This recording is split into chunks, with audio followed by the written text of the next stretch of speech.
हुनेछ। यद्यपि म कवि हो, धेरै फेरि भन्न पनि मिल्दैन, गाह्रो हुन्छ। हार्दिक धन्यवाद अनन्य मित्र कार्यक्रम प्रस्तुता रामप्रसाद ढकालज्यू। पहिलेको जस्तो स्वर छैन, धोत्रो छ कागको जस्तै छ। यस कार्यक्रमका सभापतिज्यू, त्यसै गरी प्रमुख अतिथि लगायत सम्पूर्ण उपस्थितमा म हार्दिक नमन गर्छु। जय सागर। अब मैले आज देखिरहेको छु, हामीले लामो भाषण गर्नु भनेको अरूलाई पट्याएर लगाउनु मात्रै हो, समयको पाबन्दी छ। हामीसँग धेरै दिग्गज व्यक्तित्वहरू पनि हुनुहुन्छ। प्रवासी नेपाली एकता समाजले हरेक वर्ष राष्ट्र निर्माता पृथ्वीनारायण शाहलाई सम्झेर, कमसेकम आफ्नो पुर्खालाई सम्झेर, जसले यो राष्ट्र निर्माण गर्यो, उहाँलाई सम्झेर हरेक वर्ष जुन यो माल्यार्पण अर्थात् जन्म जयन्ती मनाइरहेको छ र एकताको सन्देश दिइरहेको छौँ र उहाँहरूको स्तुत्य कार्यको लागि निरन्तरताको कामना पनि गर्छौँ। अब पृथ्वीनारायण शाहको बारेमा मैले धेरै पण्डिताइ गरिनु पर्दैन, हामी सबैले पढेर आएका व्यक्ति हौँ र एकताको सन्देश जुन उहाँले दिनुभयो, जुन माला गाँच्नुभयो, त्यसको अपरिहार्यता कति छ भनेर अहिले हामी सबैले बुझेका छौँ। र प्रवासी नेपाली एकै म मेरो मन्तव्य यहीँ टुङ्ग्याउँछु। हार्दिक धन्यवाद। धन्यवाद जय सागर पाजुज्यूलाई। उहाँको आवाज त यद्यपि सुनिरहे पनि कहिले पनि सकिँदैन, तर छोटो मिठो मन्तव्य राखेर जानुभयो। त्यसै गरी अब आफ्नो सानो मन्तव्यको लागि म श्री एकेन्द्र थापाज्यू कोषाध्यक्ष।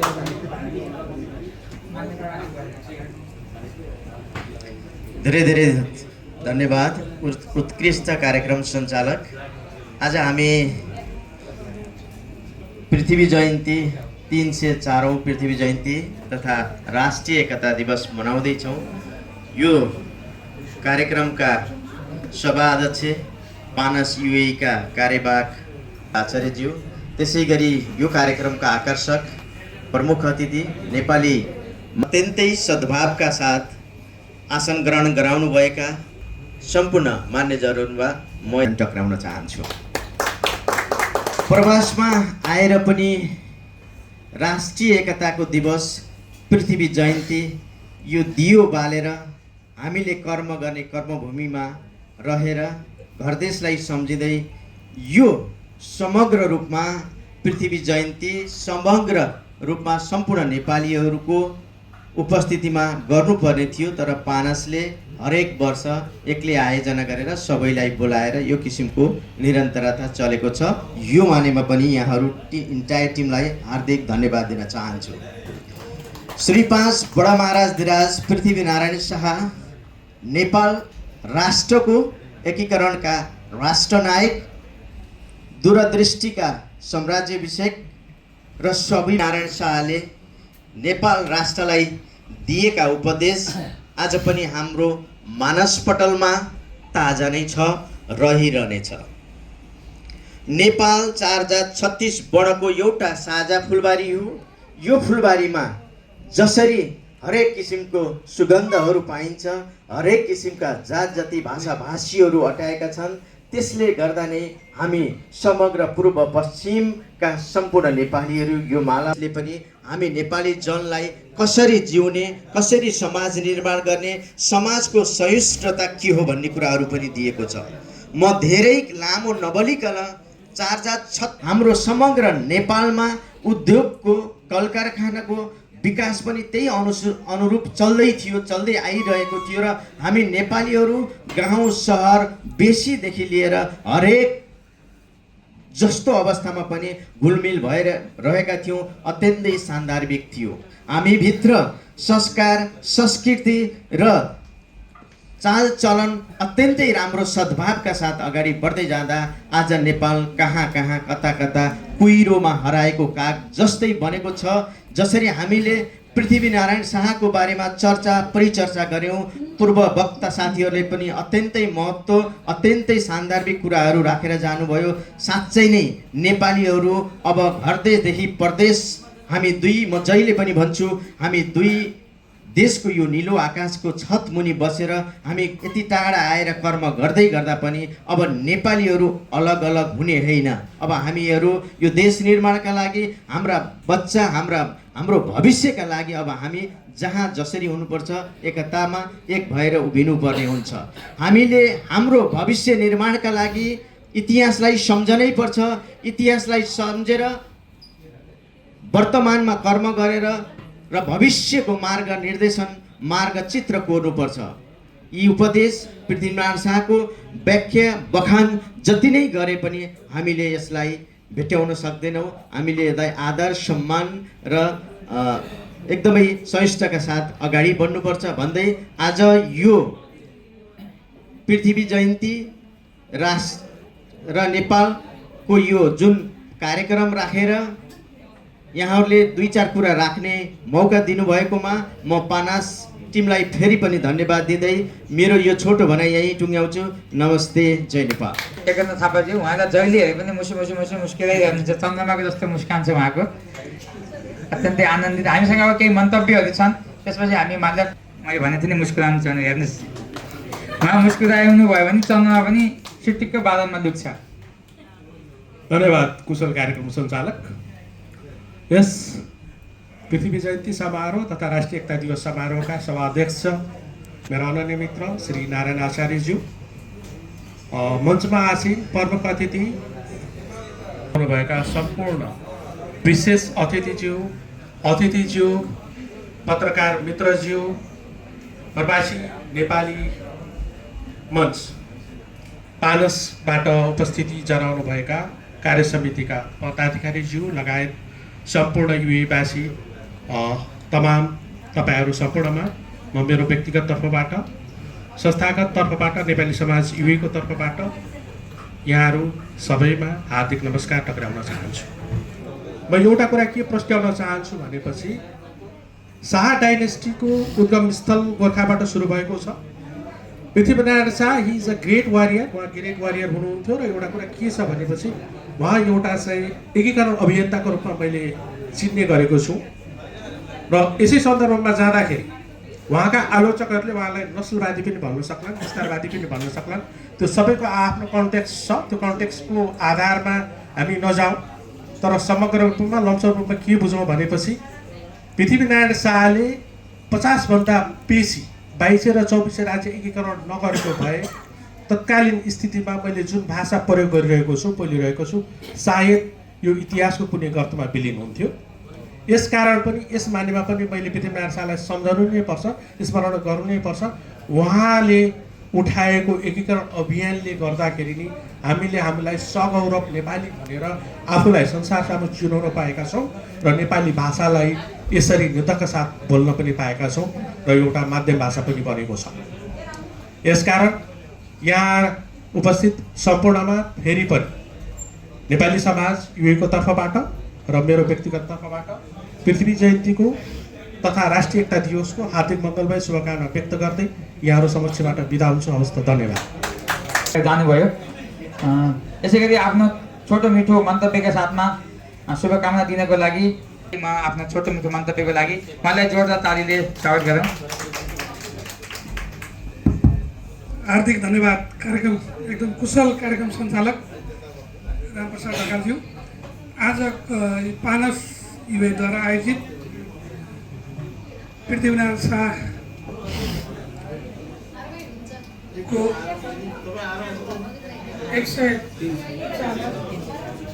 304औं जन्म जयन्तीको अवसरमा आयोजित यस कार्यक्रमका प्रमुख अतिथिज्यू र समयलाई मध्यनजर गर्दै अघि कार्यक्रम सञ्चालकज्यूले जसरी यहाँ आसन ग्रहण गराउनुभयो त्यसरी नै समयलाई सम्मान गर्दै यहाँ उपस्थित सम्पूर्ण नेपाली दाजुभाइ तथा दिदीबहिनीहरूमा हार्दिक नमस्कार स्वीकार होला। अब वास्तवमा भन्यो भने पृथ्वीनारायण शाहको बारेमा एउटा कुरा के हुँदो रहेछ भने यो जस्तै अहिले पृथ्वीनारायण शाहको फोटो, अब यहाँ धेरै कुराहरू भनिसक्नुभयो साथीहरूले, म त्यही कुरा रिपिट गर्नुभन्दा पनि यहाँ अरू पूर्व वक्ताहरू अरूले बोलिसक्नुभयो, बाँकी आउने साथीहरू पनि बोल्नुहुन्छ। जति अब तपाईँ हामीलाई लाग्छ हामीले कसैलाई पनि प्रत्यक्ष देखाए होइन नि त, होइन? तर उहाँको फोटो अब त्यो नेपालमा अहिले जीवित भएको हामी सबै साना साना बाबु नानीले छोडेर सबैजना त्यो फोटो देखेपछि के भन्छन् त पृथ्वीनारायण शाह। इभन हाम्रा अग्रजहरू, हाम्रो बुवाआमाहरू जसले स्कुल देख्नु भएन है, उहाँले जो कखरा पनि पढ्नु भएन, उहाँको फोटो चाहिँ कोही देख्नुभयो भने पृथ्वीनारायण शाह भनेर उहाँलाई चाहिँ, किनकि उहाँले आज उहाँ हामी माझ नरहे पनि उहाँले एउटा त्यो देन र त्यो बाटो देखाएर त्यो छोडेर जानुभयो र नेपालको लागि 2224 राज्य टुक्रिएका राज्यहरूलाई एउटा सिङ्गो नेपाल बनाउनको लागि उहाँले यति ठुलो योगदान गर्नुभयो र त्यसपछि बिचमा आउँदै आउँदै आउँदै धेरै कुराहरू आए। अहिले तपाईँ हाम्रो जेनेरेसन त यति धेरै कुराहरू देख्छ, तपाईँ हामीले नै अब अहिलेसम्म एकरो मान्छे चाहिँ गइरहेछ, सबै कुरा चेन्ज गर्नुपर्छ, उथल पुथल। अब हेर्नु होला, अबको 5-7 वर्ष 8-10 वर्षमा फेरि तपाईँ हामी नै बाध्य हुन्छौँ कि हिजो हाम्रा पुर्खाहरूले पृथ्वीनारायण शाहहरूले यो 2224 राज्यहरूलाई जो एकीकरण गरेर एउटा सिङ्गो नेपालको जसरी परिकल्पना गरेको थियो, जसरी चाहिँ एउटा नेपाल र नेपाली भएर यो संसारभरि तपाईँहरू चाहिँ भन्दा यो मलाई लाग्छ केही वर्ष अगाडि नेपालबाट एउटा विश्व शान्तिका चाहिँ दूतहरू भनेर हाम्रा नेपाली सेनाहरू चाहिँ विभिन्न देशहरूमा चाहिँ पठाउने प्रचलन छ। त्यो हिजो पृथ्वीनारायण शाह जस्तै योद्धाहरूले एउटा स्थापित गरेर संसारलाई नै एउटा फरक किसिमको मेसेज दिन उहाँको यति महत्त्वपूर्ण देन छ। तर अब म अन्तिममा धेरै नबोलिकन यहाँ धेरैजना बोली साथीहरू हुन्छ, अब अलिकति म आज यो हलमा हामी थोरैजना छौँ, तर अलिकति हल्ला पनि नगर्दिनु होला प्लिज है। अनि अर्को कुरा मलाई के लाग्छ भने नि, म जहाँ पनि भन्ने गर्छु, तपाईँ हामी एउटा सचेत र एउटा जिम्मेवार नागरिक है। यहाँ हेरौँ, तपाईँ हामी कोही 5 वर्ष 10 वर्ष 15 वर्ष 20 वर्ष यहाँ काम गरेर हामीले आफ्नो घर चलाएछौँ, परिवार चलाएछौँ र यहीँ देखेर हामीले धेरै कुरा सिक्यौँ। यहीँ दुबई हेर्नु त, तपाईँहरू 2001, 2, 3, 4, 5 तिर आउने मान्छेहरूले कल्पना गर्नु त, त्यतिखेरको दुबई र अहिलेको दुबई होइन। के चाह्यो भने के नहुँदो रहेछ त। आज दुबईले संसारलाई नै आकर्षित गरेको छ, संसारलाई नै चाहिँ दुबई दुबई दुबई युएई बनाएको छ होइन। त्यसले गर्दाखेरि अब हामीले पनि हाम्रा अग्रज पृथ्वीनारायण शाह जस्ता अग्रजहरूले देखाएको बाटोमा तपाईँ हामी पनि जिम्मेवारी भएर एउटा सचेत नागरिकको भूमिका निर्वाह गरेर त्यो बाटोलाई चाहिँ अवलम्बन गरेर अहिले हुने यो विकृतिहरू विसङ्गतिहरूलाई चाहिँ त्यस्ता चाहिँ एउटा बाटोमा हिँडिरहेका मान्छेहरू र ती समूहहरूलाई कमजोर बनाउन तपाईँ हामी सचेत नागरिकले एउटा सही भूमिका निर्वाह गर्नुपर्ने जरुरी छ र सही बाटो हिँड्नुपर्ने जरुरी छ। त्यो तपाईँ हामीले अरूलाई भन्नुभन्दा पहिला पनि मैले मबाट तपाईँले तपाईँबाट सुरु गरियो भने तपाईँ हाम्रै पालामा तपाईँ हाम्रै युगमा एउटा फरक नेपालको चाहिँ कल्पना गर्न सकिन्छ भन्दै आजको यो कार्यक्रम आयोजना गरेर फेरि पनि आज पृथ्वीनारायण शाहको जन्मदिनको अवसरमा यो प्रवासमा रहेर पनि हामी यसरी उपस्थित भएर उहाँले गरेका कामहरू उहाँको बारेमा चर्चाहरू गर्न पाउँदा सुन्न पाउँदा चाहिँ म आफूलाई एकदमै भाग्यमानी ठानेको छु र पानस युए परिवारलाई हार्दिक धन्यवाद दिँदै मेरो मन्तव्य यहीँ अन्त्य गर्छु। धन्यवाद। जय नेपाल। पछाडिपट्टि अलिकति संयम पनि दिनु हुनुको लागि नेपालीहरूका अभिभावक साथै ढकाल परिवारका अभिभावक कृष्णबहादुर ढकालज्यूलाई हातमा फुल उहाँको हातमा फुल दिनु हुनको लागि म उहाँका साथमा उहाँलाई पनि हातमा फुल दिएर स्वागत गरिदिनु हुनुको लागि म हार्दिक अनुरोध गर्न चाहन्छु। हामीसँग एउटा देशभक्ति प्रेमको प्रस्तुति पनि रहेको छ चाहन्छु र भर्खरै विशिष्ट अतिथिको आसन ग्रहण गर्नुभएका नेपाली समाज युएका पूर्व अध्यक्ष क्षेत्रीय समाज नेपाल युए शाखाका संयोजक आदरणीय कृष्णबहादुर ढकाल दाजुलाई छोटो मिठो मन्तव्य राखिदिनु हुनुको लागि म हार्दिक अनुरोध गर्न चाहन्छु। उहाँलाई जोरदार तालीले सम्मान गरौँ। कृष्णबहादुर ढकालज्यू। कुशल कार्यक्रम सञ्चालक रामप्रसाद ढकालज्यू र यस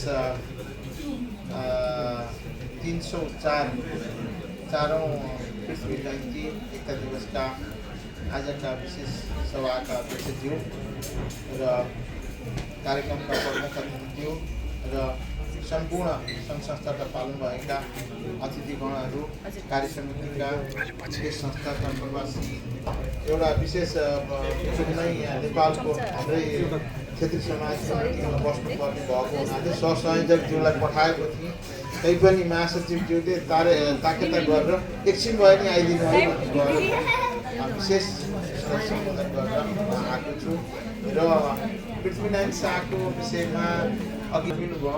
नेपालको लागि नेपालको धरतीमा एउटा सपुत एउटा चाहिँ सपुतको रूपमा जसरी चाहिँ उहाँ जन्मिनुभयो र उहाँले जसरी हुर्किँदै बात बुझेर 2224 झगडाले थिचेलिएको बेलामा तिनलाई एकीकरण गरेर ब्रिटिस साम्राज्यवादसित पनि नझुकाएर देशलाई बचाएर अहिले हाम्रो हातमा छोडिदिनु भएको छ। त्यसले गर्दा त्यो नेपाललाई पनि बचाउन सकिरहेका छैनौँ। अहिले दक्षिणबाट निकै त्यसलाई च्यापिँदै आइरहेको छ। बिचमा चुचे नक्सा हाम्रो त्यत्रो भूमि महाकालीमा पनि त्यत्रो चाहिँ गुमेको रहेछ, त्यसलाई पनि खोज्ने कार्यहरू भइरहेको छ। त्यसलाई ल्याउन पनि सकिरहेका छैनौँ। त्यसले गर्दा सुगौली सन्धिदेखि यत्रो भूमि हाम्रो जति गुमेको छ 1950 को सन्धि घातक भन्दै पूर्वजहरू आइरहेको अवस्थामा अहिले हामी नेपाल रहन्छ कि रहँदैन भन्ने कसले गर्ने, यसलाई कसले नियन्त्रण गर्ने, नियमन कसरी गर्ने, यो सधैँ छोडिदिने एउटा क्रान्ति आन्दोलनका रूपमा सधैँ छोड्नुपर्ने र सबै आएर राजनीतिमा काम गर्छु भन्नेलाई पनि लहट्नु पर्ने, सबै चिज गर्नुपर्ने, या त त्यो देश एउटा खानी एउटा प्राकृतिक स्रोत साधनले भरिएको देश, विश्वमा धनी देशहरूको सानो पपुलेसन ठुलो भूभागका हामी नागरिकको एउटा धनी हुनुपर्ने देश अहिले राजनीति अस्थिरताका कारणले गर्दा गरिबीको चपेटामा परिरहेको छ। धन्न यो हाम्रो प्रवासीहरूको श्रम देशको जिडिपी 31-32% हामीले नओगटेको भए आज नेपालको अवस्था झन् दिन बिग्रँदै गएको छ। त्यसले गर्दाखेरि पनि हामी सचेत रहनुपर्छ, नेपालको समुन्नत चाहनुपर्छ, नेपालको विकासमा, नेपालको हरेक टेवामा हुनुपर्छ। यस्ता खालका घटनाहरू कहिले पनि नेपालमा नदोहोरिउन्, नेपालमा कोही नागरिक पनि नमरोस्। त्यसले गर्दा पृथ्वीनारायण शाहको उपदेश थियो, घुस लिने दुवै राष्ट्रका शत्रु हुन् भनेर प्रतिपादन गर्नुभयो। त्यो आज पनि सन्दर्भिक छ। 4036 फुलबारी भनेर उहाँले जसरी चित्रण गर्नुभयो नेपाल र नेपाललाई, त्यो पनि सान्दर्भिक छ। त्यसले गर्दाखेरि नेपाल जसरी चाहिँ कसैको गुलाम, कसैको नराखिने एउटा चाहिँ एउटा देश बनाएर छोडिदिनु भयो। त्यसलाई बचाउने, बोलाउने, अघि बढाउने हामी सबैको दायित्व नभएको हुनाले म प्रवासमा रहेका अहिले धन्यवाद दाजु। उहाँलाई जोरदार तालीले सम्मान गरौँ। हाम्रो अभिभावक हुनुहुन्छ यति बेला देवदह सेवा समाज विभागका अध्यक्ष श्री श्याम बस्यालजी यहाँ आएको मैले हामीसँग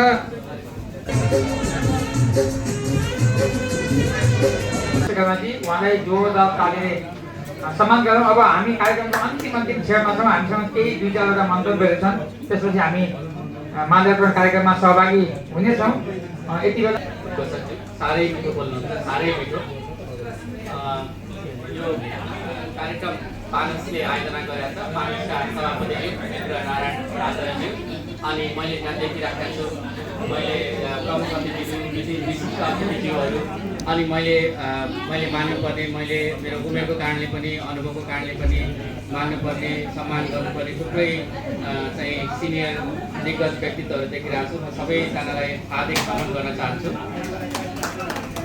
अनि यो 304औं पृथ्वी जयन्तीको दिवसमा आयोजित यो कार्यक्रममा के भन्छ राष्ट्रिय एकता दिवसको यो कार्यक्रममा मलाई पनि यसरी चाहिँ 2 शब्द राख्न दिनुभएकोमा म गर्न चाहन्छु। नेपाल 4 जात 36 वर्णको साझा फुलबारी हो। 4 वर्ण 36 जात भने पनि 4 जात 36 वर्ण भए पनि ब्राह्मण, क्षत्रिय, वैश्य, शूद्र, अनि त्यसपछि त्यो जातमा जसरी हामीले पाडेका छौँ सबै कुराहरू गर्दाखेरि पनि यो के भन्छ नेपालीको कुरा मात्रै गर्दिनँ भने चाहिँ सिधै पृथ्वी भनेको धरती भन्छु, माटो भन्छु, अनि हामी सबै जन्मेको जम्मा 2 किलो जन्मे हो। जम्मा आमाको कोखबाट हामी सबै आमाकै कोखबाट जन्मे हो, निस्किया हो। आमाको कोखबाट निस्किँदाखेरि हामी सबैजना 2 किलो थियौँ। धेरैजना कोही अलिकति मोटो घाटो हुनुहुन्थ्यो, दाइ जस्तो मोटो घाटो हुनुहुन्थ्यो भने 2.5 किलो 3 किलो होला। आज हामी सबै 60 किलो 70 किलो छौँ कि। अनि सबै के खाएर भनेर भन्दाखेरि यही रोटी जस्तै खाएर, रोटी केबाट बन्छ, भात केबाट बन्छ, भात खाएरै त्यत्रो भयो। रोटी केबाट बन्छ, भात केबाट बन्छ भनेर हेर्दै जाँदाखेरि त पिठोबाट बन्ने रहेछ, अनि पिठो गहुँबाट बन्ने रहेछ, भात चामलबाट बन्ने रहेछ, धानबाट बन्ने रहेछ, अनि फेरि धान गहुँ त फेरि धरतीबाटै आउँदो रहेछ, माटोबाटै आउँदो रहेछ। भनेपछि इन अ वे माटो भने त के पृथ्वी, र इन अ वे हामी सबै पृथ्वीकै डेरिभेटिभ हो कि इन अ वे। हामीले यो शरीर धारण गरेको जम्मा जम्मी धेरैमा धेरैमा अहिले त 60-70 वर्ष भयो क्यारे हाम्रो औषध आयो, धेरै वर्ष बाँच्यो भने हामी 100 वर्ष बाँच्ने हो। मैले के मात्रै सम्झाउन खोजेको भने भन्दाखेरि हामी सबै पृथ्वी गयो हो, यहाँ हामी जम्मा जम्मी 60 वर्ष 70 वर्ष 80 वर्ष 100 वर्ष बाँच्ने हो, अनुभव मात्रै हो। हामी जुन भावना बोल्छ, हाम्रो हृदयले जुन भावना अनुभव गर्छ, मस्तिष्कले हृदयले जुन विचार बोक्छ, जुन भावना बोक्छ, जतिखेर जे वर्ष गर्छ त्यो मात्रै सत्य छ, बाँकीहरू सबै कुरा चाहिँ छडभङ्गुर छ, यो आउँछ जान्छ आउँछ जान्छ। अनि नेपाली हुनुको मतलब भनेकै त्यही कुरा भन्छु कि मैले चाहिँ नेपालीमा हाम्रो झन्डामा चन्द्र पनि छ, सूर्य पनि छ भनेपछि संसारलाई जित्ने, संसारलाई विजय गर्ने, संसारलाई जित्ने, संसारलाई विजय गर्ने एकातिर चाहिँ गोर्खाली सेना भनेपछि पुरै संसारभरि हामी एकदमै चाहिँ भनौँ न प्रखर गोर्खाली सेना नै संसारभरि संसारलाई ज्योति दिने, संसारलाई सुरक्षा दिने, संसारभरि गोर्खा भन्ने बित्तिकै त्यो सानै अर्को छ।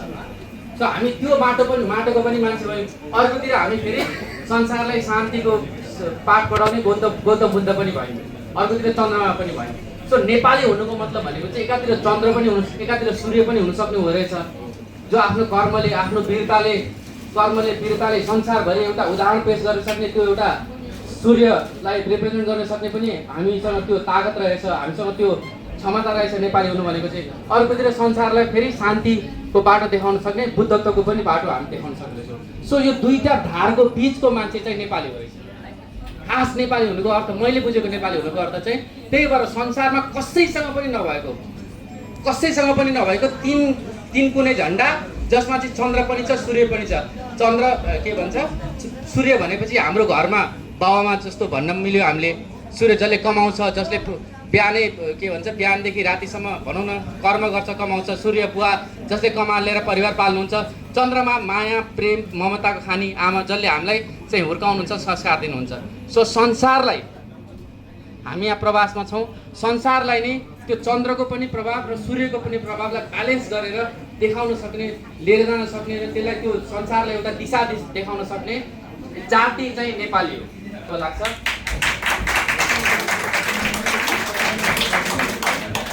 मैले नेपालीत्वलाई यसरी बुझाएको छु, नेपाली हुनु भनेको चन्द्रमा पनि हुनु हो र सूर्य पनि हुनु हो। संसारलाई हामीले त्यो बाटो देखाउन सक्छौँ, ज्योति देखाउन सक्छौँ। नेपाल साँच्चीकै गुरु राष्ट्र हो। राष्ट्रगुरु गोरखनाथको आशीर्वाद प्राप्त गरेर बडा महाराज पृथ्वीनारायण शाहले 22 वर्षको कलिलो उमेरमा, मान्छेले धेरैजना अघि साथीहरूले भन्ने हुन्थ्यो, म थोरै उकाउन चाहेँ, पृथ्वीनारायण शाहले राज्य विस्तार गर्नुभएको थिएन। राज्य विस्तार गर्नुभएको भए अन्त कतातिर जानुहुन्थ्यो होला, भक्तपुरमा गएर मित लगाउनुपर्छ र भक्तपुर काठमाडौँ भक्तपुर वरिपरिको सबैभन्दा पहिला सिन्धुली, त्यहाँपछि मकवानपुर, यो घेर्दै लिएर आउनु भएको छ कि काठमाडौँलाई। So he was a very strategic person. म के भन्न चाहन्छु, अघि साथीहरूले पनि भनिसक्नु भएको छ, नेपाल आज म नेपाली हुँ भनेर यो शिरमा टोपी लगाएर हिँडिराखेको छु, यो भनौँ न के भन्छ नेपाली हो भनेर गर्व गरिरहेको छु, नेपाली भाषा बोलिराखेको छु। नेपाली भन्ने बित्तिकै त्यो एक किसिमको अपनत्व बल्झेर आउँछ, एक भनौँ न त्यो माटो बल्झेर आउँछ, माटो सम्झेर आउँछ। त्यो आज देशको देन भनेको पृथ्वीनारायण शाह हुनुहुन्छ। पृथ्वीनारायण शाहको दिव्योपदेश नै अबको बाटो हुनुपर्छ नेपाल राष्ट्रको चाहिँ। अघि दाइले भन्नुभयो, मलाई कस्तो साह्रै चित्त बुझ्यो। संसारको सबैभन्दा जसरी हामी ज्ञानमा पनि र चाहिँ यतापट्टि शान्तिमा पनि र यतापट्टि वीरतामा पनि जसरी संसारलाई प्रगति गरेर देखाउन सकेका थियौँ, अबको देखाउनु पर्ने, प्रगति गरेर देखाउनु पर्ने बाटो भनेको चाहिँ आर्थिक समृद्धि र आर्थिक क्रान्तिको, र त्यो आधारशिला हामीसँग पहिल्यै छ। त्यस कारणले चाहिँ हामी मेहनत गरिरहेका छौँ। अघि दाइले भन्नुभयो मेहनत गरिरहेका छौँ। 30% GDP को 30% हामीले कन्ट्रिब्युसन गरिरहेका छौँ। त्यो कन्ट्रिब्युसनमा अझै हामीले एकले अर्कालाई सहयोग गरेर, माया गरेर, रेस्पेक्ट गरेर अझै त्यो कन्ट्रिब्युसनलाई बढाउँदै लिएर जाउँ, मेहनत गर्दै जाउँ। मलाई लाग्छ के भन्छ, संसारमा एउटा गुरु राष्ट्रको रूपमा चाहिँ, नेतृत्वदायक गुरु राष्ट्रको रूपमा चाहिँ नेपाल इस्टाब्लिस हुनसक्छ। जति दुःख भए पनि, अहिले जस्तो दुःख भइराखेको छ राष्ट्रमा, नेपाल नै होला कि नरहला भन्ने पनि एउटा चिन्ता खालको सेनारी लेखिरहेको छ। तर मलाई त्यो लाग्दैन, नेपाल रहन्छ र नेपालले एकपल्ट फेरि गुरु राष्ट्र भएर विश्वको नेतृत्व गर्नेछ, मलाई कुरामा विश्वास छ। म यहाँहरू सबैप्रति हार्दिक नमन गर्न चाहन्छु। नेपालयुक्त भएर बाँचौँ, त्यसमा गर्व गरौँ, मेहनत गरौँ, एकअर्कालाई माया गरौँ, प्रेम गरौँ, सद्भाव गरौँ र हजुरहरूको दिन साँच्चै शुभ जाओस्। धेरै धन्यवाद। धन्यवाद सन्तोष प्रधानज्यू, साह्रै सार्वधिक भनिराख्नुभयो। यति बेला नवलपरासी विशिष्ट व्यक्तित्व हुनुहुन्छ, उहाँ सनातन गौ संरक्षण अभियान युविका अध्यक्ष पनि हुनुहुन्छ, अनन्य मित्र धार्मिक व्यक्तित्व श्री दया सागर। छोटो मिठो जोडी। धन्यवाद। हार्दिक धन्यवाद कार्यक्रम सञ्चालकज्यू। आजको यस 304औं श्री 5 महाराज विराज पृथ्वीनारायण शाहको जन्म जयन्तीको कार्यक्रम आयोजक संस्था भानस युएका कार्यवाहक अध्यक्ष श्री नारायण आचार्यज्यू, विशेष अतिथिज्यू, प्रमुख अतिथिज्यू, विशेष अतिथिज्यू र यहाँ उपस्थित हुनुहुने सम्पूर्ण राष्ट्रवादी नेपालीहरूमा एकमंच रूपमा हार्दिक नमन टक्राउन चाहन्छु र श्री 5 बडा महाराज विराज पृथ्वीनारायण शाहप्रति हार्दिक श्रद्धासुमन व्यक्त गर्दै यहाँहरू सम्पूर्णमा हार्दिक मङ्गलमय शुभकामना पनि व्यक्त गर्दछु। आदरणीय दाजुभाइ तथा दिदीबहिनीहरू, हामी त्यस्तो पुस्ता हौ जसले श्री 5 बडा महाराज विराज पृथ्वीनारायण शाहको इतिहास पढ्ने अन्तिम पुस्ता थियौँ। अहिले हामीले सुन्ने गरेका छौँ, भन्ने पनि गर्छौँ। यदि हाम्रो बच्चाले के गल्ती गर्यो भने हामीले भन्ने गर्छौँ, तैँले त मेरो कान नाक काटिस् नि बाबु भन्छौँ भने, कसैले राम्रो गरेर आयो भने मेरो नाक जोगाएर आइस् भन्ने गर्छौँ। तर जब कीर्तिपुरमा श्री 5 बडा महाराज विराज पृथ्वीनारायण शाहले चाहिँ युद्ध गर्नुभयो, त्यहाँ चाहिँ युद्धमा हारिसके पश्चात कीर्तिपुरकाले हाम्रो नाक काट्यो भन्ने चिजलाई अहिले अधर्मी विधर्मीहरूले त्यसैलाई जोगाएर त्यसैलाई चाहिँ एउटा चाहिँ दिव्य उपदेशलाई चाहिँ अलग गराएर उनीहरूले चाहिँ अहिले हाम्रो इतिहासलाई चाहिँ सराप्ने धिक्कार्ने गरिरहेका छन्। अब हामी त्यसैमा के गरिरहेछौँ भने कमेन्ट लाइकहरू गर्ने नि यहाँबाट बाहिर गइसकेपछि त्यहाँ सबभन्दा धेरै लाइक कमेन्ट गर्ने हामी नै हुन्छौँ कि यहाँ अहिले चाहिँ एउटा उग्रवादी भाषण दिने, तर हाम्रा बालबच्चाहरूलाई इतिहास पढाउन हाम्रो चाहिँ राष्ट्रिय गौरवका इतिहासहरू मेटिसकेका छन्। अहिले कुनै पनि विद्यालयमा हामीले हाम्रो इतिहास पढ्न पाइँदैनौँ। अघि नै मैले भनिसकेँ, 2060 सालबाट यता 52 सालबाट यता जन्मेका बालबच्चाहरूलाई पृथ्वीनारायण शाह को हुन् भन्ने कुरा उहाँहरूले फोटो हेरेर पनि चिन्न सक्नुहुन्न। अहिलेको अवस्थामा वीर भक्ति थापा को थिए भन्ने चिन्न सक्नुहुन्न। नालापानीमा युद्ध कसरी भयो भन्ने कुरा कसैलाई पनि थाहा छैन। हाम्रो इतिहास जब चाहिँ मेटाउँदै चाहिँ गए, अघि हाम्रो दाजुले भन्नुभयो, जुन चाहिँ विदेशी शक्तिहरू लागिरहेका छन् उनीहरूले हामीलाई नै प्रयोग गरेर हाम्रै चाहिँ ढाडमा टेकेर हाम्रो टाउकोमा प्रहार गरिरहेका छन्। त्यो हामीले बुझ्न सकिरहेका छैनौँ। हामीले हाम्रो अस्तित्वलाई जोगाउन पर्ने ठाउँमा हामीले चाहिँ विधर्मीहरूलाई चाहिँ सपोर्ट गरिरहेका छौँ। त्यसो भएको हुनाले अब अझै पनि हाम्रो धेरै केही बिग्रिसकेको छैन। अझै हामी पनि पृथ्वीनारायण शाहले दिनुभएको दिव्य उपदेशलाई साक्षात्कार गर्दै नेपालीहरू 4 जात 36 वर्णको फुलबारी हो भनेर जसरी हरेक धर्म हरेक जात जातिहरूलाई मिलाएर लिएर जानुभएको थियो, त्यसरी नै हामी एक सूत्रमा साँच्चै नै बाँधिएर अगाडि बढ्ने भने हाम्रो जुन पृथ्वीनारायण शाहले देख्नुभएको सपना थियो त्यो सपनालाई पुरा हामीले पक्कै पनि गर्न सक्छौँ। तर त्यसको लागि हामी विभिन्न राजनीतिक लडाइँमा गयौँ भने त यो पार्टीको म त्यो पार्टीको भनेर गयो भने यो कदापि सम्भव हुन सक्दैन। पृथ्वीनारायण शाहले दिनुभएको जुन दिव्य उपदेशहरू छन्, भाइ फुटे गवार लुटे भन्ने चाहिँ जुन चाहिँ दृष्टान्त छ हामी नेपालीहरूमा एकदमै सर्वोपरि भइरहेको छ। ज्वरो र किलो, हामीले हाम्रो ज्वरो भनेको हाम्रो पृथ्वी, किलो भनेको हाम्रो धर्म, जबसम्म यी दुईटालाई एउटै सूत्रमा बाँधेर सम्पूर्ण जात जाति एकताको सूत्रमा बाँधिएर अगाडि बढ्न सक्दैनौँ, तबसम्म हामी अब नेपाली हौँ कि होइनौँ भनेर पनि शङ्का गर्न पर्ने बेला आउन थालिसकेको छ। चारैतिरबाट आक्रमणहरू हुन सुरु भइसकेका छन्। अस्ति हामीले चाहिँ अहिले विदेशमा छौँ, हामीले चाहिँ नेपालका न्युजहरू हेर्ने गरिरहेका छौँ। क्षेत्र नम्बर 2 को अवस्था साह्रै नै दयनीय अवस्थामा गइसकेको छ। तर हामी एकतामा बाँध्न नसकिएकोलाई तराई पहाड हिमाल तीनतिर चाहिँ बाँधिएको हुनाले हामीले चाहिँ त्यहाँ दुख्छ। हाम्रो पहाडीको मन दुखिएको छैन र पहाडी मर्दाखेरि तराईकाको मन दुखिएको छैन। पृथ्वीनारायण शाहले यो सिकाउनु भएको थिएन। यही गर्नलाई नै यी विदेशीहरूले फिरिङ्गीहरूले हामीहरूलाई एकता हुन दिइरहेका छैनन्। अब म यहाँहरू सम्पूर्णलाई पुनः एकपटक म अनुरोध गर्न चाहन्छु, हजुरहरू जहाँ हुनुहुन्छ, जस्तो अवस्थामा हुनुहुन्छ, आफ्नो बालबालिकाहरूलाई तपाईँ हामीले जति पृथ्वीनारायण शाहको बारेमा हाम्रो इतिहासको बारेमा पढ्ने कोसिस गऱ्यौँ, पढ्ने शुभ अवसर पायौँ, त्यसरी नै हाम्रा बालबच्चाहरूले नि हाम्रो नेपालको इतिहासको बारेमा बुझ्नुपर्दछ। तब मात्र हामीले पुस्ता हस्तान्तरण गर्न सक्दछौँ। होइन भने भोलिको अवस्था अझै जटिल बन्दै जान सक्नेछ भन्दै मलाई यो समय दिनुभएकोमा हृदयबाट आभार व्यक्त गर्दै यहाँहरूप्रति पुनः श्रीपाद बडा महाराज धीराज पृथ्वीनारायण शाहको यस पावन जन्मोत्सव उहाँ मर्नुभएको छैन, उहाँ चाहिँ अमर व्यक्ति हो, किनभने उहाँ एउटा योद्धा हो, योद्धा कहिले पनि मर्दैन। उहाँप्रति हार्दिक श्रद्धासुमन व्यक्त गर्दै म यहाँबाट बिदा चाहन्छु। नमस्कार। नेपाल आमाकी जय होस्। भनेको थियो नि उहाँको कतिको जोस जाग्छ भनेर। सबैले हामी सबैको यदि पृथ्वीनारायण शाहप्रति यति निष्ठा छ भने नेपाललाई एकचोटि राज संस्था बनाउनु न त के गाह्रो भयो त? हुन्छ, त्यसको लागि सहमत हुनुहुन्छ? कोही सहमत हुनुहुन्न? यहाँ भनिदिनु मात्रै धेरै साथीले हेऱ्यो, गाह्रो नमान्नु होला। त्यसै गरी भर्खरै मलाई पर्वत समाज युवेका अध्यक्ष श्री तिलक सापकोटाजी यहाँ आएको जानकारी मिलेको छ। उहाँलाई हातमा फुल दिएर अतिथिको आसन ग्रहण गराइदिनु हुनुको लागि हार्दिक अनुरोध गर्न चाहेँ। हामी अत्यन्तै अन्तिम अवस्थामा। नमस्कार सम्पूर्णमा। म चाहिँ माइकमा चाहिँ फर्स्ट टाइम बोलिरहेको छु है। एउटा पृथ्वीनारायण शाहको बारेमा भन्दाखेरि सम्पूर्णमा पहिला धन्यवाद। अनि पृथ्वीनारायण शाहको विषयमा चाहिँ प्रायः जस्तो के हुन्छ भन्दाखेरि जातीय विभेदका कुराहरू आउँछन् होइन, उहाँ विभेदकारी हुनुहुन्थ्यो भन्ने कुरा।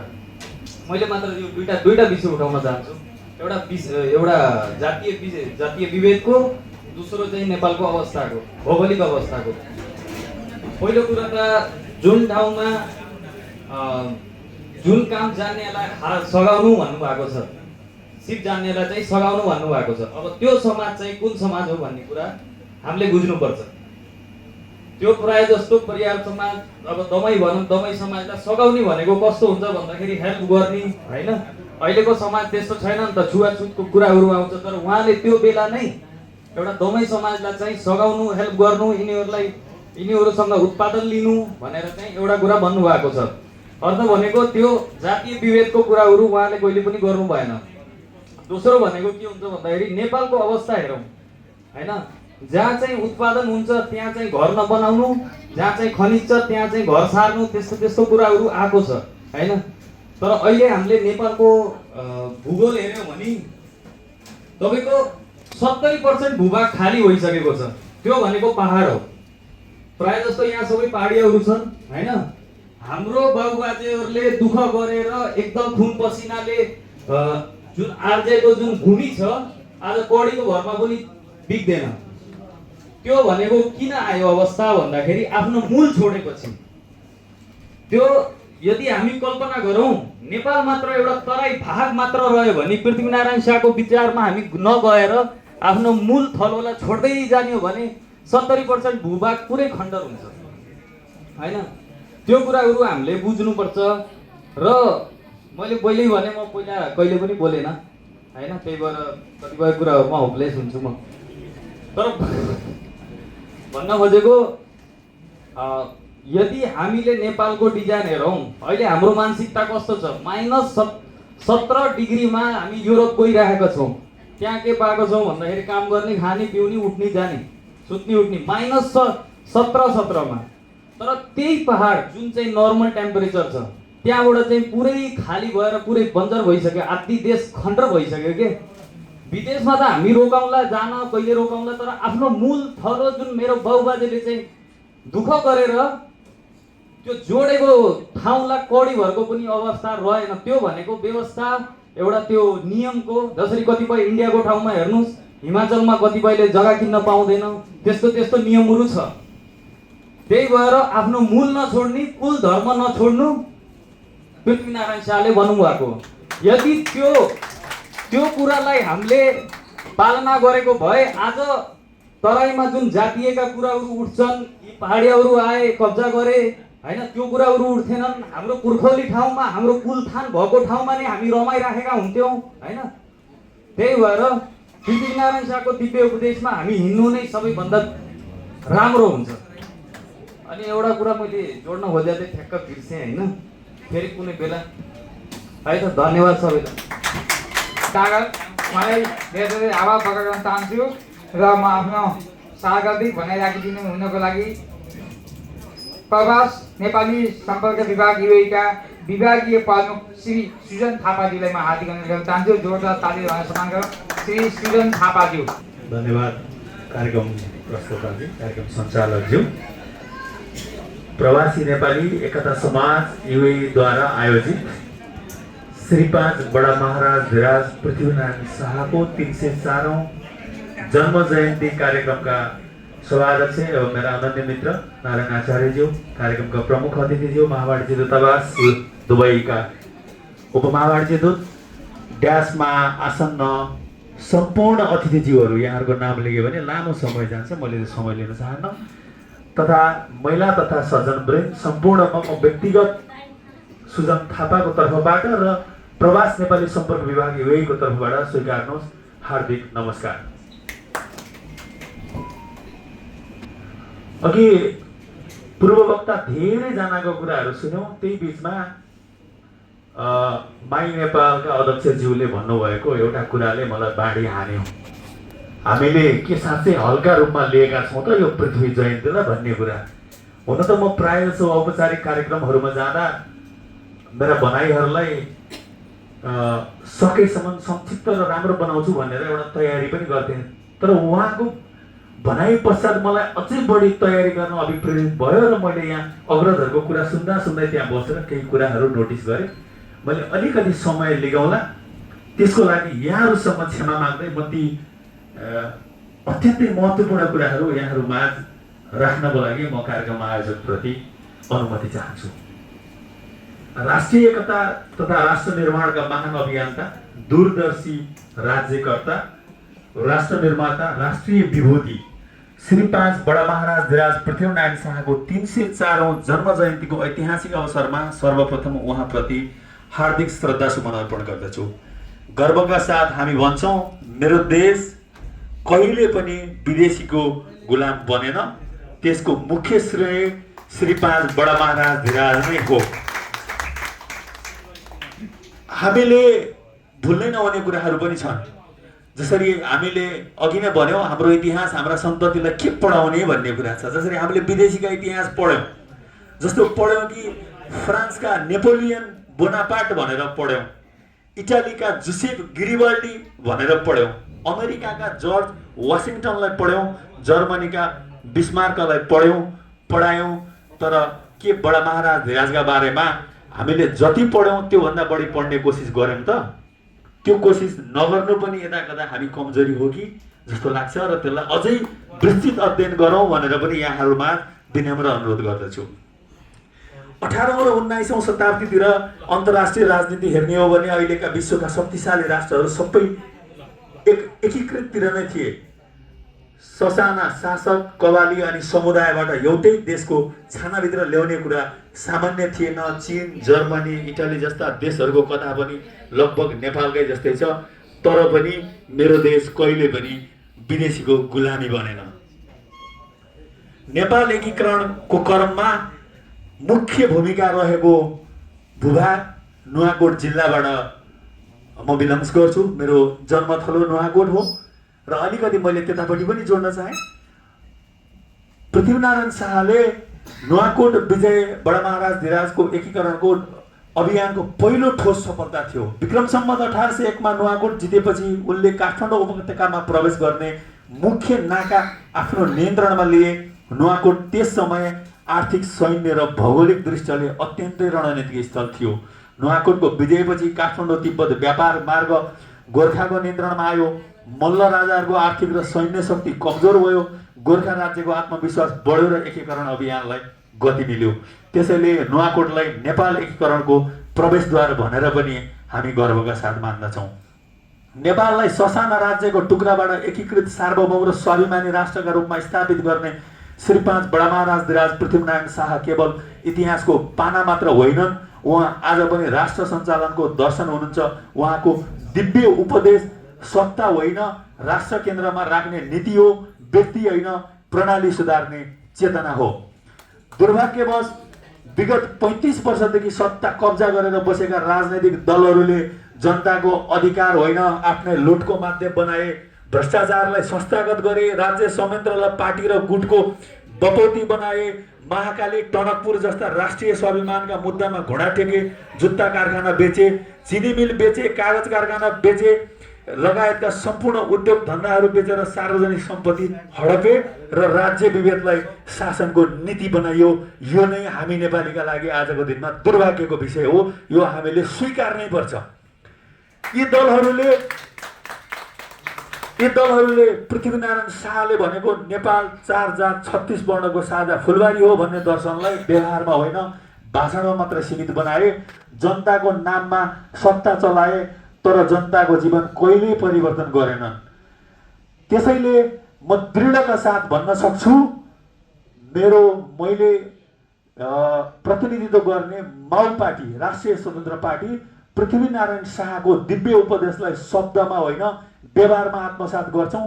राष्ट्रभन्दा माथि कुनै दल हुँदैन, कानुनभन्दा माथि नेता हुँदैन, जनताको पैसामाथि कसैको निजी अधिकार हुँदैन। जय राष्ट्र, जय एकता, हामी सबै नेपालीहरूको जय होस्। हार्दिक धन्यवाद। धेरै धेरै धन्यवाद। अत्यन्तै प्रभावशाली व्यक्तित्व हुनुहुन्छ सुजन थापाज्यू। सुजन थापाज्यूले अत्यन्तै सार्वजनिक भनाइराखेर जानुभयो। म उहाँलाई के पनि किन अनुरोध गर्न चाहन्छु भने अब नेपालमा चुनाव हुँदैछ। सुजन सर आबद्ध भएको पार्टीको घोषणापत्रमा राज संस्था राखिदिने भनेर यहाँबाट आज आवाज उठाउनु पर्यो सुजन सर। किनभने हामी यसरी पृथ्वीनारायण शाहको बारेमा बोल्दै गर्दाखेरि त्यति त हिम्मत गर्न पर्यो नि, होइन र? त्यसै गरी अब हामी अन्तिम अवस्थामा छौँ।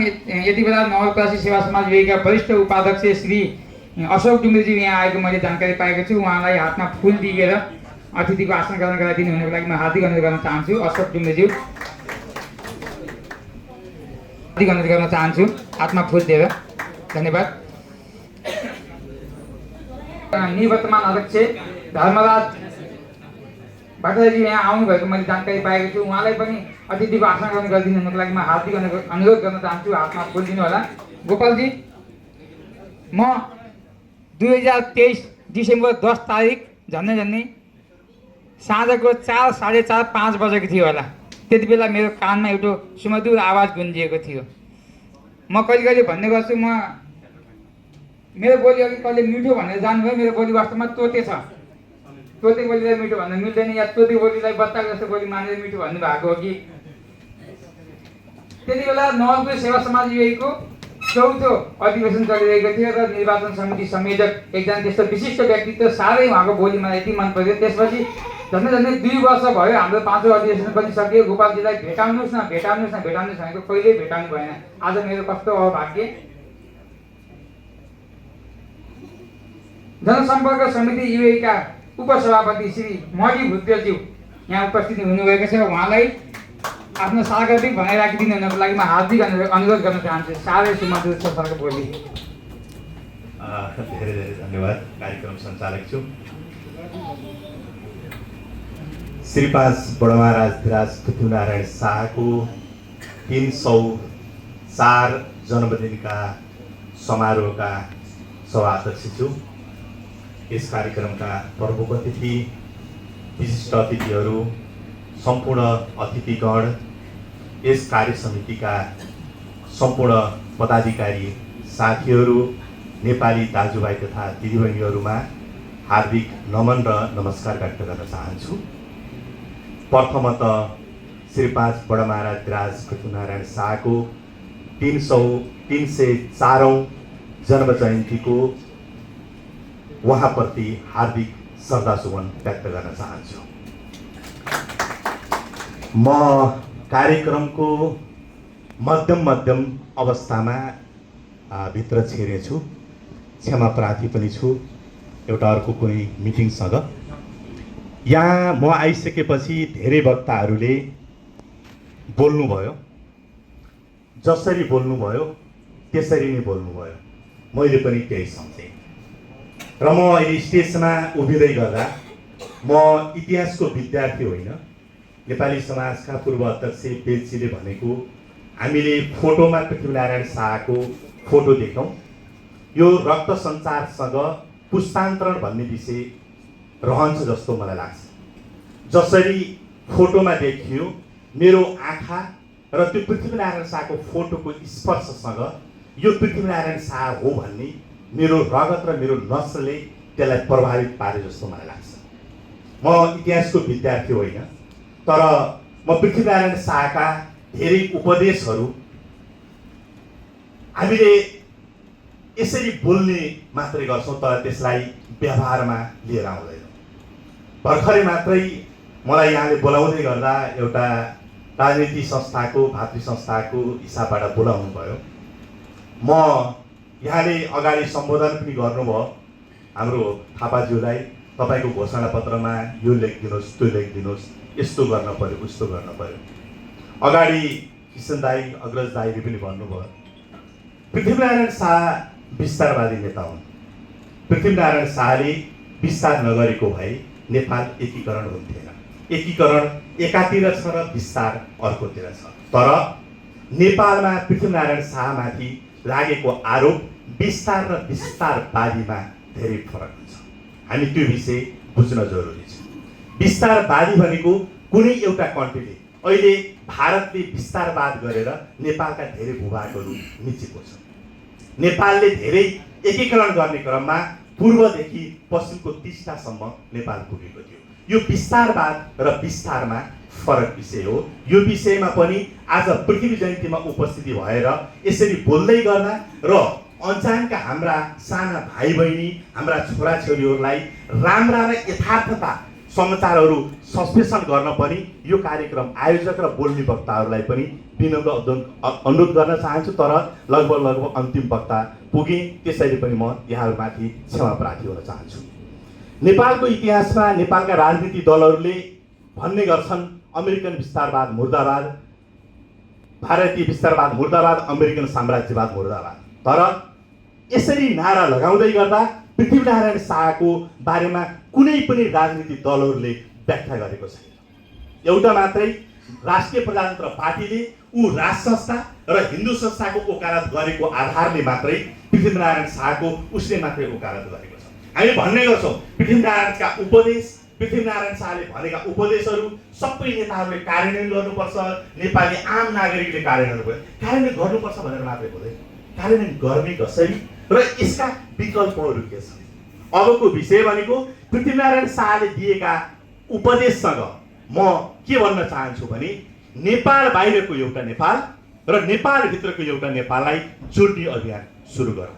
नेपाल बाहिर एउटा ठुलो एउटा नेपाल छ। नेपाल बाहिरको एकपटक नेपाललाई कल्पना गर्नुहोस् त, झन्डै देशको सक्षम शक्ति र देशको मुठी बजार्ने शक्ति करिब 1.25 करोडको नेपाली समुदाय आज नेपाल बाहिर छ। अबको 15 देखि 20 वर्षभित्र नेपाल इजरायल जस्तो हुँदैछ, वृद्धाश्रम बन्दैछ भने अबको बहस भनेको नेपालभित्रको नेपाल र नेपाल बाहिरको नेपाललाई पृथ्वीनारायण शाहले दिएको उपदेशसँग तामध्यता मिलाउन सकियो भने आजको यो जन्म जयन्तीको सार्थकता रहन्छ जस्तो मलाई लाग्छ। हुन त यहाँहरूका आफ्ना विचारहरू हुन्छन्। मैले पहिले नै भने म इतिहासको विद्यार्थी होइन, जसरी फोटो देखेँ र म पढ्दै गर्दा त आई थिङ्क 3-4 कक्षामा मैले पृथ्वीनारायण शाहको बारेमा छोटो चिरारी मात्रै पढेको हो। राजनीतिक दलहरूलाई यहाँहरू आबद्ध, यहाँहरू अनाबद्ध राजनीतिक दलहरूलाई तपाईँले के मात्रै एउटा अलिकति ठोस गर्न सक्नुहुन्छ भने तपाईँका बच्चालाई कम्तीमा पनि संस्कृत र इतिहास त पढाइदिनुहोस्। संस्कृत र इतिहास मात्रै पढाउने वातावरण सिर्जना गर्नुभयो भने त्यो विद्यार्थी अनुशासित हुन्छ, त्यो परिवार नैतिकवान हुन्छ र नैतिक र अनुशासित बच्चाले कम्तीमा पनि देश र समाजको बारेमा सोच्छ जस्तो मलाई लाग्छ। मेरो अनुभवले त्यही नै पर्छ। त्यसैले बरु हामी त्यो विषयमा पहल गरौँ। यो भएन, त्यो भएन, यो मुर्दाबाद, त्यो जिन्दाबाद भनेर हुनेवाला केही पनि छैन। हामीले जति नै सुके कराए पनि आज नेपालको अवस्था हेर्नुहोस् त। कहिले आजको दिनमा खुसीका खबरहरू आउँछन्, भोलि अटोमेटिकली गएर निराशामा गएर परिवर्तन हुन्छ। त्यो परिवर्तन र त्यो खुसी र निराशाको तामतीता किन मिलेन? मैले अगाडि भनेकै नेपाल बाहिरको ठुलो नेपाल र नेपाल बाहिरको सानो नेपालको तामतीता नमिल्नको अर्थले र ती कर्मठ युवाहरू, ती कामदारहरू, ती एउटा विशेषज्ञहरू, एउटा अध्ययनरत विद्यार्थीहरू बाहिर भएको कारणले ठुलो सङ्ख्यामा बाहिर र बाहिरका आफ्ना सुख सुविधाहरूलाई बाहिरै लिएर मनन गर्न फेरि देशवृत्ति नभएको अवस्थाले गर्दा आज यो अवस्था सिर्जना भएको। अबको बहस भनेको म यो पनि एउटा राजनीति भातृ संस्थाको एउटा शुभेच्छिक संस्थाको हैसियतबाट यत्रो ठुलो कार्यक्रम गर्नुभयो। यो कार्यक्रममा नेपालको पूर्व मेचीदेखि महाकाली हिमाल पहाड तराईको ऐक्यबद्धता रहन्छ र यस्तै ऐक्यबद्धताका कार्यक्रमहरू यहाँ अझ हामीले त बहस गरेनौँ। यो एउटा मेलमिलाप एकताको पनि विषय हो। मेलमिलाप पृथ्वीनारायण शाहका उपदेश मात्रै भन्यो, यो भन्यो त्यो भन्यो, तर एकता र मेलमिलाप पनि यो समुदायभित्र हामी के कसरी चाहिँ रहेका छौँ र यो समुदाय मिलाउने कुराहरूमा हाम्रा आफ्ना किसिमका कस्ता किसिमका जिम्मेवारी रहे त आज कहिलेकाहीँ भन्ने गरिन्छ, राजनीतिक दलहरूलाई गाली गरिन्छ। साँच्चै एकपटक सोचौँ त, एउटा युवा विदेश पलायन हुँदै गर्दा एउटा कर्मठ युवा एउटा अल्छी युवा विदेश आएको छ। कसैलाई अन्यथा नमानिदिनु होला। एकै अर्थले सोचौँ त, तपाईँ हामीले देशलाई केही दिएका छौँ? हामीले भन्छौँ रेमिटान्स गरेर यो गरौँ। तपाईँले आज तपाईँको कर्मभूमिमा बसेर, तपाईँको आफ्नो जन्मभूमिमा बसेर तपाईँले देशको लागि केही गर्नुभएको छ? मैले केही गरेको छु, तर आभार मात्रै उठाएर भयो। अब जुर्क उठ्ने एउटा बेला भएको छ र अन्ततोगत्तो श्री 5 बडमहाराज पृथ्वीनारायण शाहको 304औं जन्म जयन्तीको पुनः बडमहाराजलाई हार्दिक श्रद्धासुमन व्यक्त गर्दै यहाँले मलाई निम्ता गर्नुभयो र एउटा बोल्ने मौका पनि दिनुभयो र मेरा बोलीका कुराहरूमा केही तपाईँहरूलाई लागेका तिता मिठाहरू छन् भने त्यसलाई राम्रै तरिकाले बुझ्दिन पनि अनुरोध गर्दै कार्यक्रम सञ्चालकले समय दिनुभयो। धेरै धेरै धन्यवाद। कार्यक्रमको सफलताको शुभकामना। नमस्कार। धन्यवाद माघी भुइँटेल सर। सरको सार्वजनिक भनाइको लागि हामी हार्दिक आभार प्रकट गर्न चाहन्छौँ। अब हामी अब अन्तिम समयमा आइपुगेका छौँ। अब हामीसँग नेपाली महावाणिज्य दूतावास दुबईबाट उपमहावाणिज्य दूत हामीहरूका अभिभावक हुनुहुन्छ। अब हामी उहाँको मुखारबिन्दबाट अमृतमय बानीहरूले सुन्नेछौँ। उहाँले हामीलाई धेरै कुराहरूमा गाइडलाइन पनि गर्नुहुनेछ, धेरै कुरा सिकाउनु हुनेछ र हामी उहाँहरूको छत्रछायामा युएमा रोजगार गरिरहेका छौँ। उहाँलाई प्रमुख अतिथिको तर्फबाट मन्तव्यको लागि निमन्त्रण गर्नुभन्दा पहिला प्रवासी नेपाली एकता समाज युएका कार्यवाहक अध्यक्ष श्री नारायण प्रसाद आचार्यज्यूलाई उहाँलाई माला लगाएर सम्मान गरिदिनु हुनको लागि म हार्दिक अनुरोध गर्न चाहन्छु र सरलाई पनि म स्टेजमा निमन्त्रण गर्न चाहन्छु। अघि पनि ल्याइदिनु होला। उहाँले आफ्नो मन्तव्य राख्नुहुन्छ, प्रमुख अतिथिज्यूले मन्तव्य राख्नुहुन्छ अनि उहाँले माल्यार्पण सुरु गर्नुहुन्छ अनि हामी कर्मसँगै सबै आएर माल्यार्पण गर्नेछौँ र उहाँलाई जो ताली अलिकति कमी चाहिँ नगरौँ है। धन्यवाद। धन्यवाद कार्यक्रम सञ्चालकज्यूलाई। मैले भन्ने कुरा धेरै रहेन, सबै कुरो भनिसक्नुभयो। त्यसैले अलिकति रिइन्फोर्स गरेर मैले छोटो मन्तव्य राख्छु। आजको यस कार्यक्रमका अध्यक्षज्यू, आज यस कार्यक्रमलाई सफल पार्नको लागि विभिन्न सङ्घ संस्थामा आबद्ध भएर प्रतिनिधिको रूपमा अथवा पदाधिकारीको त्यहाँ रहेका पदाधिकारीको रूपमा यहाँ आउनुभएका सम्पूर्ण महानुभाव तथा आजको यस कार्यक्रममा उपस्थित दाजुभाइ दिदीबहिनी सम्पूर्णलाई म नेपाली महावाणिज्य दूतावास दुबई र मेरो व्यक्तिगत तर्फबाट धन्यवाद दिन चाहन्छु। नमस्कार र यहाँहरूलाई आज एउटा एकताको सन्देश दिनको लागि यो कार्यक्रम आयोजना गरिएको छ। वास्तवमा मैले पढेदेखि बुझेदेखि नै नेपालको इतिहास पनि पढेँ। मैले इकोनोमिक्समा मास्टर्स गरेको छु, इङ्ग्लिस लिटरेचरमा मास्टर्स गरेको छु। लिटरेचर पढ्दा अथवा इतिहास पढ्दा जहाँ पनि यो नेसन बिल्डिङका कुराहरू आउँछ र सबै दर्शनहरूको जडी के हुन्छ भने राज्य समाजलाई कसरी एकत्रित बनाउने, राष्ट्र राज्यलाई कसरी मजबुत बनाउने भन्ने हुन्छ र त्यसको जडी एकता, राष्ट्रिय एकता, सार्वभौमसत्ता, स्वतन्त्रता जस्ता मूल विषय हुन्छ।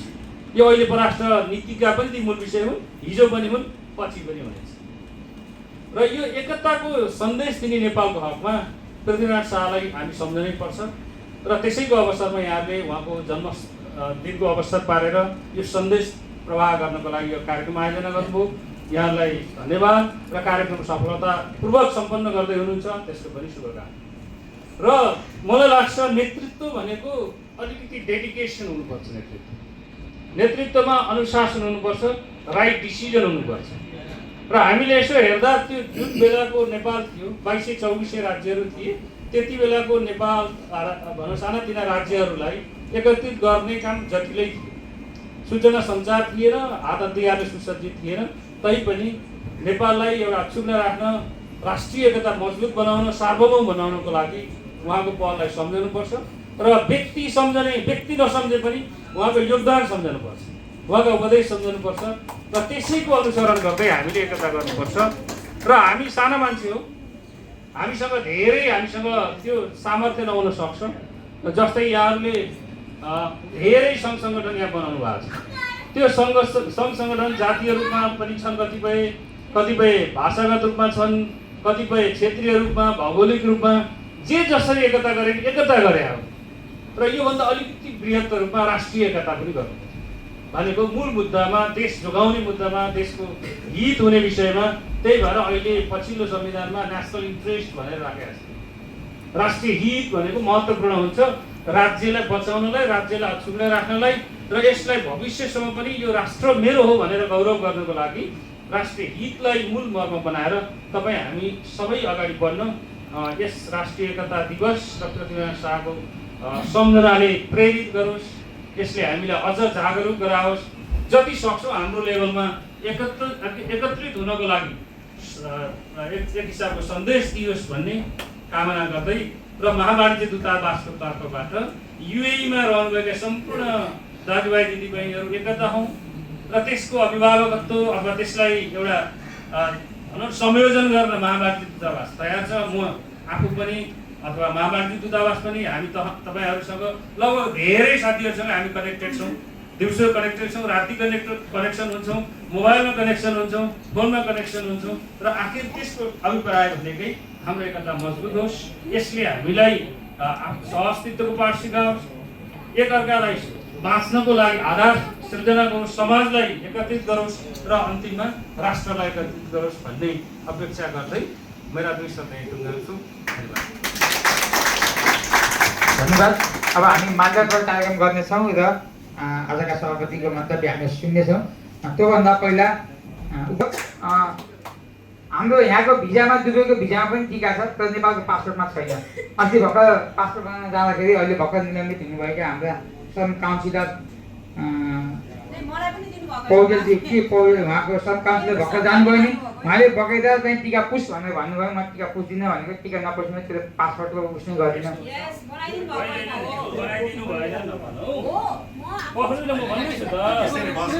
यो पासपोर्टको फोटो खिचेर पासपोर्ट बन्दैन, फेरि अर्को 10 दिन तिर्नुपर्छ भने त मैले यहाँको स्टाफले भन्नै पर्छ कि नेसनल सुन्नुहोस्, म नेसनल्ली कुरो उठाउनुहोस्, यो हुँदा पनि एक्सेप्ट हुनु पर्यो भन्न पर्यो। तपाईँ अहिले टिको लगाएर जानुहुन्छ, एयरपोर्ट जाँदाखेरि टिको बुझ्नुभयो भने त्यो चिनेन भने यही रोकिन्छ, समस्या एक्चुअली होइन। तपाईँले भनेको तर के हो भने टिका लाउँदा नलाउँदा यसलाई यसो गराउन हाम्रो यो गुनासो हो, सरको सामने राखेको, यसमा बस गर्न खोजेको होइन। सरले एटलिस्ट यो कुरालाई माथि पुर्याइदिनु होला। जहाँसम्म स्क्यानको कुरा आयो, आई स्क्यान हुने, निरार्थ स्क्यान हुने होइन है। धन्यवाद। ल अब हामी प्रमुख अतिथिज्यूबाट हामी माल्यार्पण सुरु गर्नेछौँ। सतीबीच र साथसाथै सबै अतिथि, विशेष अतिथिहरू, वसन्तजी सबै हाम्रो फुल राखिदिनु, वसन्ती राईमाझी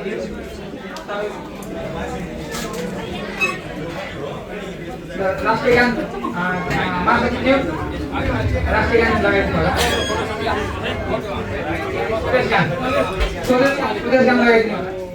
यो राष्ट्रिय गान भन्दा पनि यो सिरो चाला भन्ने के भयो?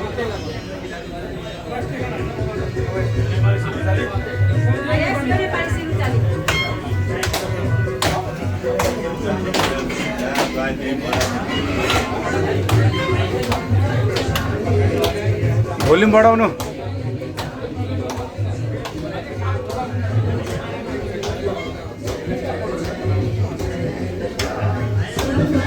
यता हेर्नु।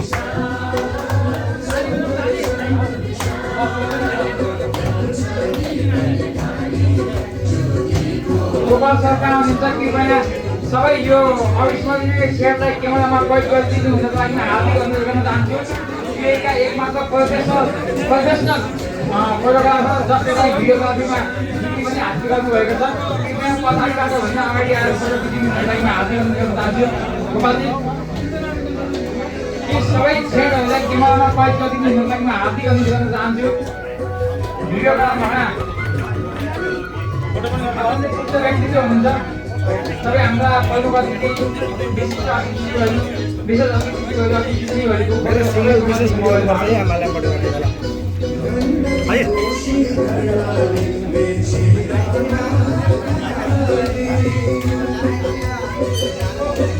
मार्गदर्शन गरेर हामी फेरि यता स्थलमा रहनेछौँ। अब हामीसँग केही मिनट मात्रै समय छ। आजका कार्यक्रमका सभापतिज्यूको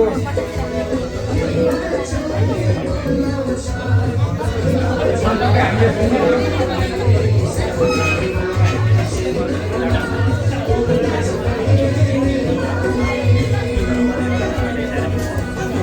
मार्गदर्शन गरेर कृपया यता स्थानमा हाजिर गर्नुहुनेलाई कृपया हाजिर गर्न चाहन्छु। छेकियो यो मार्गदर्शन गरेर यता स्थानमा हाजिर गर्नुहुनेलाई म हार्दिक अनुरोध गर्न चाहन्छु। र यो सबैजनालाई व्यक्तिगत गर्नुको लागि चाहिँ हाम्रा आदरणीय दाजु ब्रह्मचार्यमा हार्दिक अनुरोध गर्न चाहन्छु।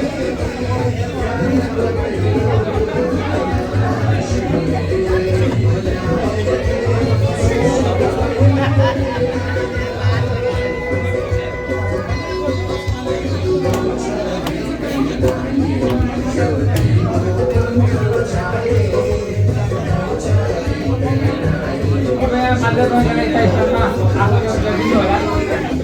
अतिथिहरूलाई सहज गरिदिनु होला।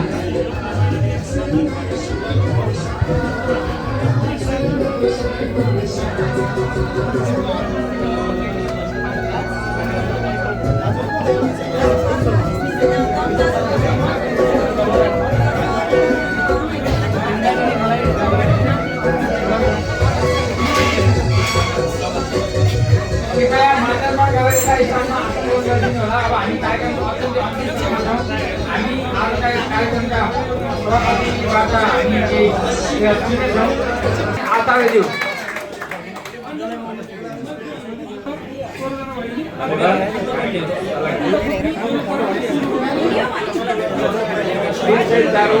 जयन्ती तथा राष्ट्रिय एकता दिवस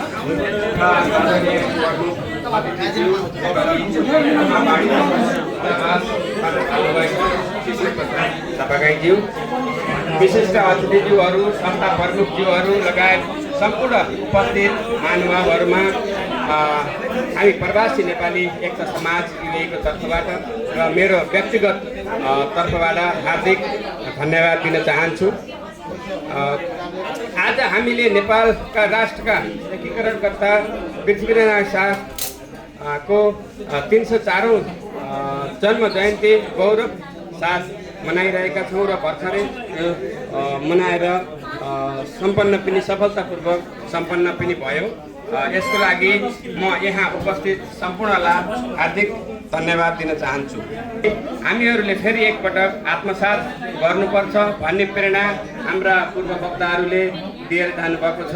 यहाँहरूका वक्तव्यहरूबाट हामीले धेरै कुराहरू सिकेर आगामी दिनमा त्यो छुटेका चिजहरूलाई पनि सँगै एकसाथ मिलाएर अझ यहाँ भएका प्रवासमा रहेका नेपालीहरूलाई पनि एकीकरण गर्दै सम्पूर्ण प्रवासमा रहेका नेपालीहरूका दुःख सुखका साथी बनेर अगाडि बढ्नेछौँ भन्नेमा आशावादी गर्दछु।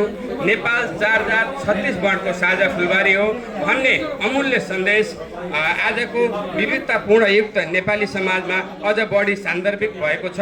यस कार्यक्रम सफल बनाउन अमूल्य समय दिएर उपस्थित हुनुभएका सम्पूर्ण प्रमुख अतिथिज्यूहरू विशिष्ट अतिथिज्यूहरू ज्ञानवर्धक मन्तव्य दिनुभएका सम्पूर्ण वक्ताहरूलाई तथा आफ्नो राम्रो नृत्य प्रस्तुत दिएर जानुभएका कलाकारज्यूहरूलाई सम्पूर्णलाई हृदयदेखि धन्यवाद ज्ञापन गर्दछु।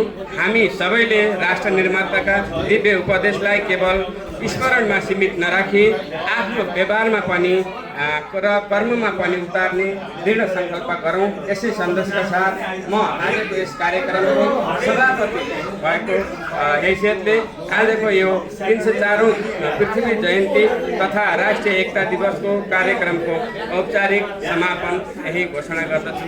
धन्यवाद। जय राज जय देश।